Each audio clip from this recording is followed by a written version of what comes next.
Pessoal, então boa tarde. Boa tarde. Declaro aberta a presente sessão, né? Sessão essa do dia 13 e conforme resolução do Conselho Superior, na unanimidade de seus componentes, transferida para hoje, para o dia de hoje. Sessão essa que teve essa transferência em virtude da decisão judicial que suspendia a sua realização, mas que foi cassada a posteriori. Então, em apreciação, o item 1 da pauta de hoje, processo 4011-6022-53-222, recurso voluntário 0991 de 2020, sujeito passivo Eduardo Alves Cardoso Júnior, solidário Eduardo Alves Cardoso, advogado também ele, Eduardo Alves Cardoso Júnior, relator, conselheiro Washington Luiz Freire de Oliveira. Quando tiverem condições, pode fazer o seu relatório. Questão de ordem aí, senhor coordenador. Se não é o meu processo, eu devo sair para entrar o Zé Pereira. Não é isso? Só um minutinho, conselheiro, eu vou já cortar. Dá verificado aí, por favor.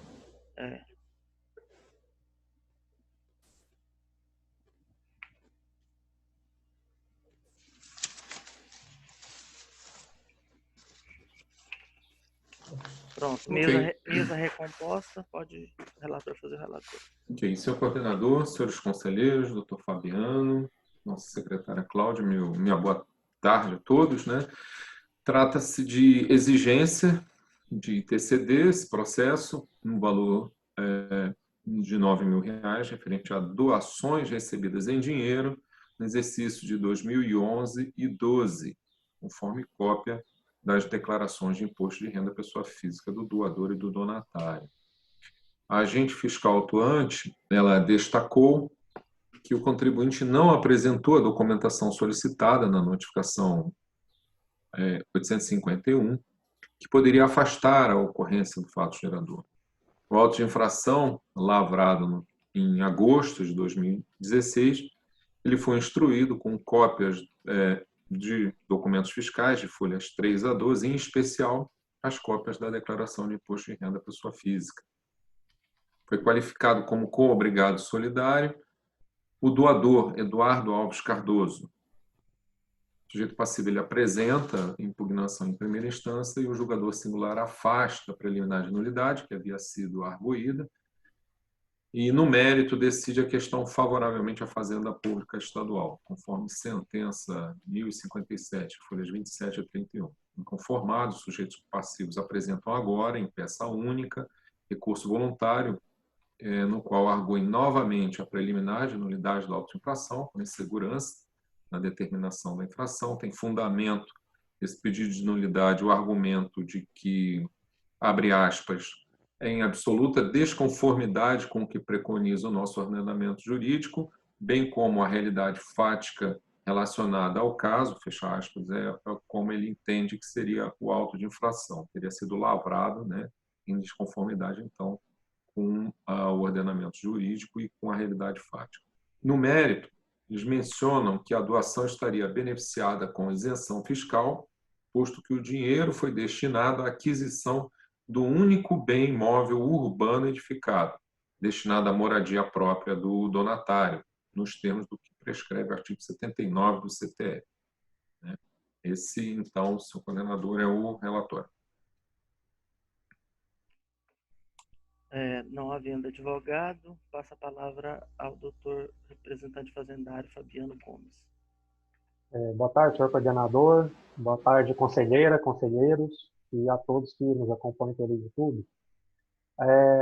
Caso em tela, o recurso voluntário apresentado, ele nada inova em termos de defesa quanto à impugnação apresentada na primeira instância. Ele suscita novamente a nulidade por insegurança na determinação da infração, os mesmos termos arguídos na primeira instância, e, de fato, ele questiona matéria exclusivamente de direito e não discute a questão fática. Em relação à preliminar, que, sob os argumentos do sujeito passivo, se confundem, inclusive, com o mérito do caso em questão, ele suscita que o levantamento fiscal em discussão ele não estaria de acordo, não espelharia a realidade, segundo a palavra do próprio sujeito passivo. Entretanto, não há que se falar na caracterização da nulidade, ora suscitada, até porque o levantamento ele segue os ditames do artigo 142 do CPM, a descrição fática é passível de entendimento, a penalidade proposta e toda a documentação constados aos autos leva a possível entendimento por parte do sujeito passivo da infração ora imputada a ele. Tanto é que, no mérito, essa matéria da doação em si não é controvertida. Então, já de antemão, a Fazenda Pública pelo afastamento dessa nulidade por insegurança na determinação de infração ora suscitada. Quanto ao mérito especificamente, a questão fática não é controvertida nos autos, né? O próprio sujeito passivo, por dois momentos, inclusive nas suas peças defensórias, ele assume que realmente ocorreu a doação e não bastasse isso, o próprio documento acostado aos autos, que seria a declaração de imposto de renda, atesta, de fato, a doação que teria ocorrido. Então, não há, em relação aos fatos, matéria controvertida. O que nós temos em relação a esse caso é a discussão apenas de direito. O sujeito passivo alega a possível aplicação da isenção prevista no artigo 79, na redação aplicável à época. Entretanto, inclusive, ele, ao redigir a peça defensória, as duas peças que ele acostou aos autos, ele redige esse dispositivo de forma incompleta. Então, cabe aqui um melhor esclarecimento. O artigo 79, ele prevê a isenção em relação à doação de bem urbano destinado à moradia própria ou de sua família, porém, ele determina três pressupostos, três condicionantes cumulativos. O beneficiário ele não pode possuir outro imóvel residencial, a doação, e essa doação tem que ser limitada a esse único bem, e esse valor do bem, o valor do imóvel, teria que ser um valor igual ou inferior a R$25 mil. Ou seja, no caso em tela, é evidente que esse valor supera em muito o valor até então determinado pela legislação em relação ao limite da isenção. Tanto é que só no valor doado, foi doado um valor total de R$250 mil para a aquisição do apartamento alegado pelo sujeito passivo. Então, não há que se aplicar a isenção no caso em questão, porque realmente não atendeu aos três pré-requisitos estipulados pelo artigo 79 do Código Tributário Estadual. Então, nesse sentido, o senhor coordenador, retomando, a Fazenda clama pelo afastamento da nulidade de insegurança e designação de infração, e no mérito, a Fazenda clama pela procedência do levantamento nos termos da sentença singular. Tanto é que o sujeito passivo não inovou na sua peça defensória e, considerando que a discussão é meramente de direito, e o artigo 79 do CTE é claro em relação aos três requisitos que não foram atendidos pelo sujeito passivo. Essa é a nossa manifestação, senhor coordenador. Necessidade de conferência?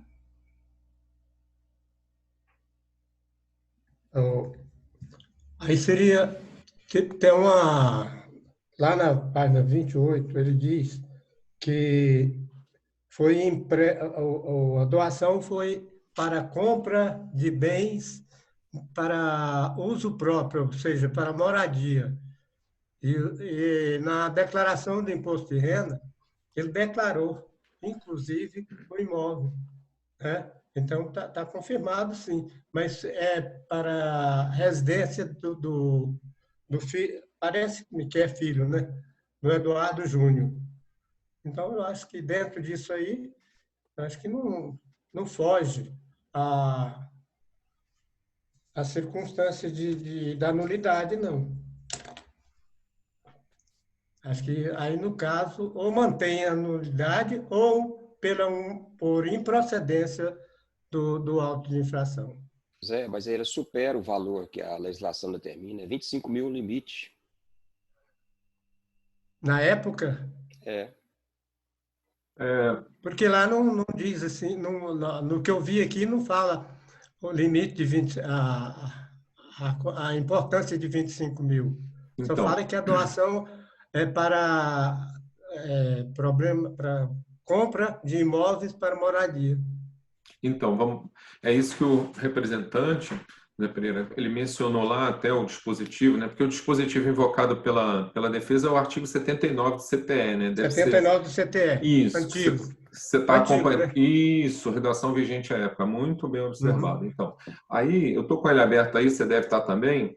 A gente pode até fazer uma leitura dele em conjunto, né? O artigo 79. O representante colocou já. Ele colocou, inclusive. Mas se a gente for ler todo o dispositivo, né, que ele não quis ler para não nos cansar, mas vamos ler todo o dispositivo. Ó. São isentos do pagamento do ITCD, o herdeiro, o legatário ou donatário, quando houver sido aquinhoado com um bem imóvel, 2 pontos. A. Urbano edificado destinado à moradia própria de sua família, desde que cumulativamente, essa aqui é a palavra-chave, cumulativamente, 2 pontos. Primeiro, não é bem, ele foi doação em dinheiro, né? Então já estaria fora. Mas ainda que a gente fosse considerar, ele pegou esse dinheiro e acabou adquirindo um bem, vamos considerar que a doação foi de um bem. Ainda que fosse, vamos ver se enquadra lá. De um bem imóvel, cumulativamente, então letra A, cumulativamente, 2 pontos. O beneficiário não possua outro imóvel residencial. Beleza, vamos supor, ele não possui outro imóvel residencial. 2, a doação, a alegação, a participação limite-se a esse bem. Vamos supor também, ok, atendeu. 3, o valor do bem seja igual ou inferior a 25 mil. Pronto. Aí ele não atende a esse requisito. O valor do bem seja igual ou inferior a 25 mil.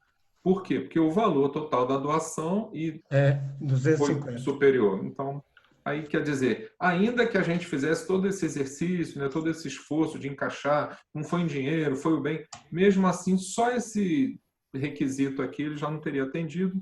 Conclusão, não teria direito a essa isenção. Teria devido porque ele fez a doação em 2011, ele veio de 100. No outro ano, ele fez de 150. O quê? Mas na declaração de imposto de renda consta os 2 valores, tanto a entrada do 100 quanto de 150. Perfeito. Totalizando o total, a importância de 250 mil. Exatamente, perfeito, é isso aí. Agora eu não estou contando com esses 25 mil aí.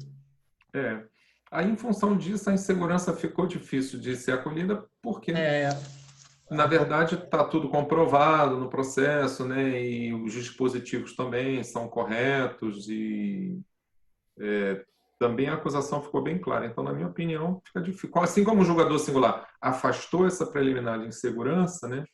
Eu também não vejo como ser acolhido. Então, em condições, vamos passar a votação. Conselheiro relator para apresentar o seu voto, já quanto ao preliminar e quanto ao mérito. Ao mérito, ok. Como a gente já havia até antecipado aqui na fase de conferência, né, eu entendo que não é possível o acolhimento dessa preliminar de nulidade, exatamente por conta disso. O lançamento ele indicou, né, os dispositivos corretamente e também foi instruído o auto de infração de forma a não suscitar nenhuma dúvida, né, e está em sintonia com a acusação. Então, eu não acolho essa preliminar de nulidade por insegurança e já partindo para o mérito também, a fase de conferência nos possibilitou até a leitura desse dispositivo invocado pela defesa, o artigo 79 do CTE, né, no qual ele alega que estaria isento de tributação em função da aquisição desse bem imóvel, mas você vê que apenas a condição do valor já impossibilita, né, a contemplação dessa operação com um benefício invocado por ele, né, conforme a declaração do imposto de renda é muito clara nesse sentido. E por conta disso, então, as doações efetuadas, né, tanto pelo coobrigado solidário né, Eduardo Alves Cardoso quanto do sujeito passivo estão também constando do processo e são suficientes para comprovar a irregularidade. Desse modo, então, eu conheço do recurso voluntário, nego-lhe provimento para manter a decisão singular que julgou procedente o auto de infração. Então, afasto a nulidade e, no mérito, conheço do recurso, nego provimento para confirmar a decisão que julgou procedente o auto de infração. Como voto, senhor coordenador? Conselheiro Valdir. Senhor, boa tarde, coordenador, demais membros dessa mesa, representantes fazendários, secretária. Na verdade, analisando a legislação, a gente percebe que existiu uma certa confusão com relação à legislação federal e estadual, né, por parte, talvez, do sujeito passivo, porque no federal tem realmente uma previsão, desde que não seja, nos outros 5 anos não tinha feito outra operação, e lá não tem limite, mas aqui realmente a legislação estadual ela é bem clara, né, os valores são bem definidos, então não resta outra questão a não ser votar nos mesmos moldes que votou o conselheiro relator. Ok. Conselheira Valéria. Bom dia, senhores. Boa tarde, né? Senhor coordenador, eu voto com o relator, não vejo nos autos insegurança na determinação da infração, tendo em vista que incluído no polo passivo o doador e donatário, né, formando um polo passivo composto por solidariedade, e a infração devidamente caracterizada nos autos, da qual não trouxe à defesa qualquer prova que pudesse afastá-la, né? Então, nesse sentido, voto com o relator, pela procedência do lançamento nos termos da decisão singular. Afasta a penalidade e vota pela procedência total. Conselheiro Zé Pereira. Depois de conscientizado dos 25 mil, não tem como eu voltar atrás agora. O meu pensamento era outro, mas agora, depois de clarear toda a exposição do processo, então não tem como senão votar com o relator, afastando a nulidade e a carta da procedência, julgando pela procedência. Então, anunciando o resultado de julgamento, essa Câmara, por unanimidade de votos, decidiu afastar a preliminar de nulidade do auto de infração por insegurança na determinação da infração e, no mérito, conhecer do recurso, negar-lhe provimento para julgar a pretensão fiscal totalmente procedente. É o voto nesse processo. Passamos, então, agora ao segundo processo. Retorna o conselheiro Paulo Diniz. Deixa eu voltar o vídeo dele aqui.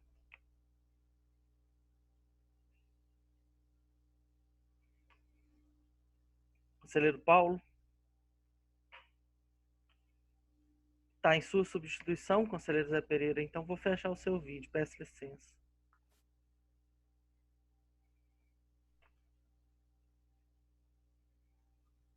Paulo Diniz. Pois não? Volta a sua imagem aí.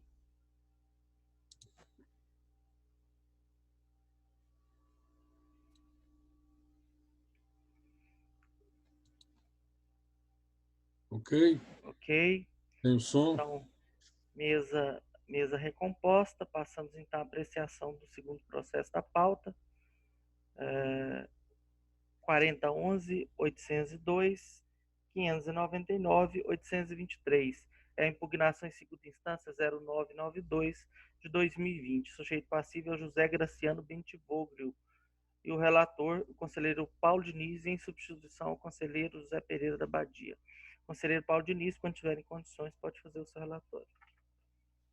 Senhor coordenador, senhores conselheiros, senhora conselheira, ilustre representante fazendário, boa tarde a todos. Sucesso para a nossa sessão. Acusação no presente processo, aliás, até fazendo um comentário, o processo se assemelha muito ao que acabou de ser julgado e provavelmente vai ter a mesma situação e terá o mesmo encaminhamento para a procedência. Mas, antes disso, vamos relatar. A acusação é de que o sujeito passivo deixou de recolher o ITCD no valor de R$ 9.168,40, incidente sobre a doação de 3.000 cotas de capital social da Sociedade Empresária JGR Máquinas e Equipamentos Agrícolas Limitadas, microempresa, inscrita no CNPJ sob o número final... Aqui está meio ruim aqui, a impressão, 04001719000, contrário 08, no valor de R$ 229.180,03, apurado em ação fiscal conforme documentos em anexo, diversos e, em consequência, recolher o imposto acrescido das combinações legais.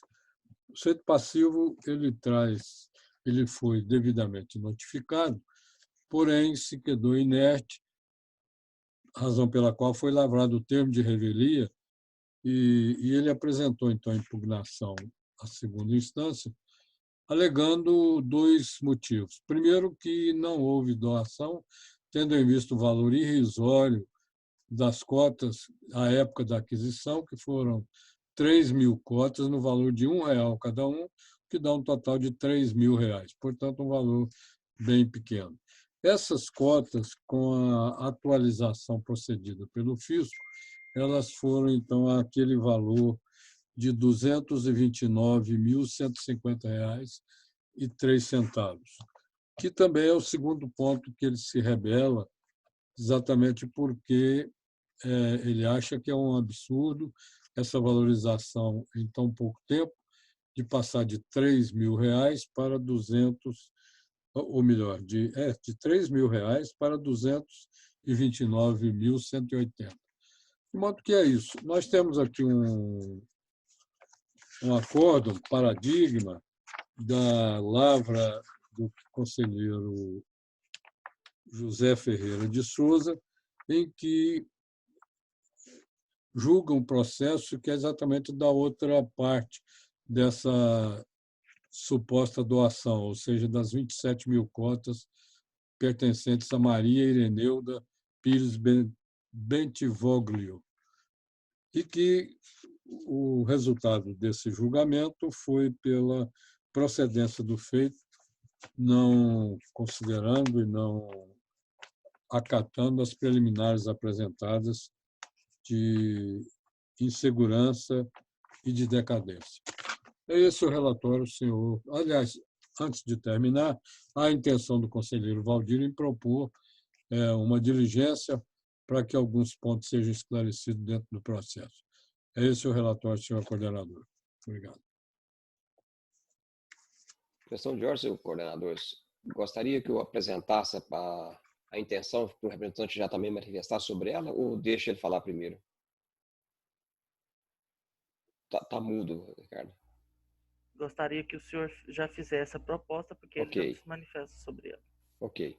Bom, senhores, na verdade, esse processo, conversando em reunião prévia, fiz uma análise, e as folhas 5 e 6 do processo, e basicamente 5, 6, 7, ela tem lá a apresentação, né, do cálculo feito pelo fisco, onde foi feita a avaliação da empresa. Só que analisando aqui toda a questão, e para não deixar, e como o sujeito passivo não trouxe, não falou nada a respeito, mas essa fase é a fase em que precede uma possível ida, se for o caso, para o Conselho Superior, e nós temos que averiguar e exaurir aqui nessa fase todas as questões que talvez possam gerar dúvidas com relação à existência, por completo ou não, da dívida lançada no auto de infração.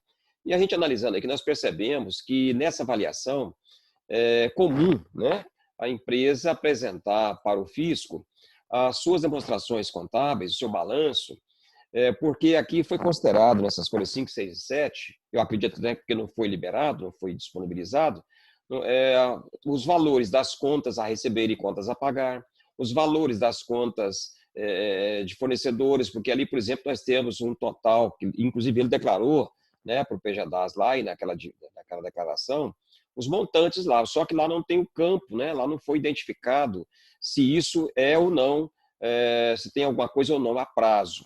E nessas circunstâncias, se tiver, isso vai alterar um pouquinho a situação patrimonial líquida dele, que provavelmente poderia interferir aí nesses cálculos que foram efetuados, né?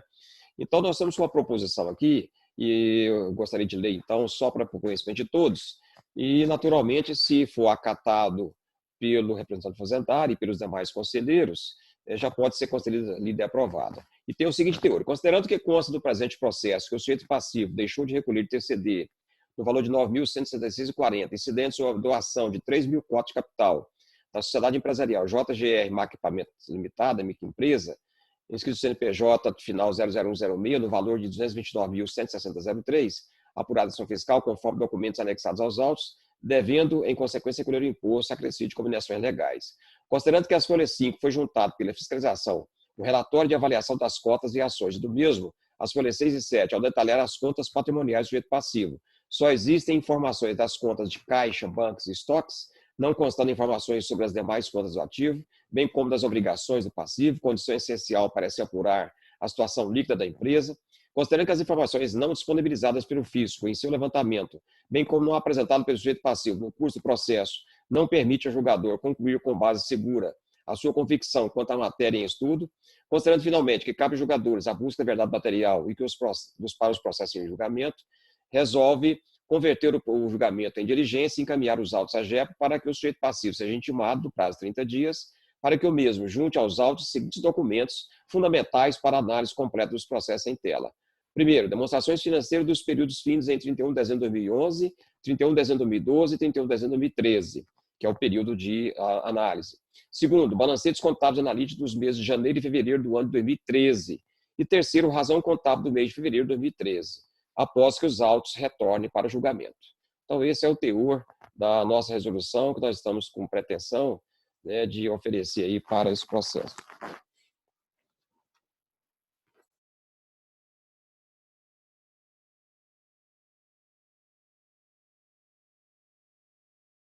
Sem som. Desculpa. Essa proposta vai ficar sendo sua mesmo, de resolução? Ok. Então, proposta do conselheiro Valdir, de diligência, inclusive já lida sobre isso, manifeste o representante fazendário, doutor Fabiano. Coordenadora, a Fazenda Pública não tem qualquer objeção em relação à resolução proposta, até porque o intuito realmente é a busca da verdade material. Eu só queria destacar que, no caso em questão, a base de cálculo, na verdade, ela passa pela atualização do valor das cotas, né, por meio do patrimônio líquido da empresa. Né? Então, assim, as cotas são avaliadas a valor de mercado, acrescido de aviamento. E, no caso em questão, os dados foram obtidos no ambiente do Simples Nacional, na declaração de informações socioeconômicas fiscais. Mas a Fazenda Pública não vê nenhuma objeção em relação à conversão de julgamento em diligência. A Fazenda Pública concorda. O conselheiro Gilvaldir fez a proposta já, então, o conselheiro Paulo concorda com a diligência? Sem som. O senhor concorda, conselheiro Paulo? Concordo, estou sem som? Não, agora voltou. Ah, tudo bem, concordo, acho prudente. Conselheiro Washington. Eu acho que assim, tendo essa dúvida, eu acho que o momento é esse de estar tirando essa dúvida, estar promovendo essa verificação, averiguação, e faço uma observação também. O outro processo que foi julgado na Câmara, na outra Câmara, que na terceira, e que teve julgamento pela procedência do caso equivalente, porque são as 3.000, outros são as 27.000, ele não foi decidido por unanimidade de votos, né? Teve um conselheiro que votou pela improcedência do auto. Então, é mais uma razão para a gente dar um encaminhamento que entendemos necessário, né? Até porque quando voltar, pode ter alteração de valor ou a confirmação. E com certeza, se houver a confirmação, não vai ser essa decisão dividida com o conselheiro entendendo pela improcedência do auto de infração. Então, de acordo, sim, com a resolução proposta pelo conselheiro Valdir. Conselheira Valéria. De acordo. Ok. Então, por unanimidade de votos, essa Câmara decidiu converter o julgamento em diligência nos termos da resolução já lida e já aprovada nesta sessão. É o resultado deste julgamento e nada mais havendo a tratar, declaro encerrada a presente sessão. Alguém quer fazer alguma colocação por hoje? Só avisar a secretária que eu já vou encaminhar para o e-mail e colocar lá no grupo, né, a resolução. Alguém tem notícia dos processos a partir do dia 1º?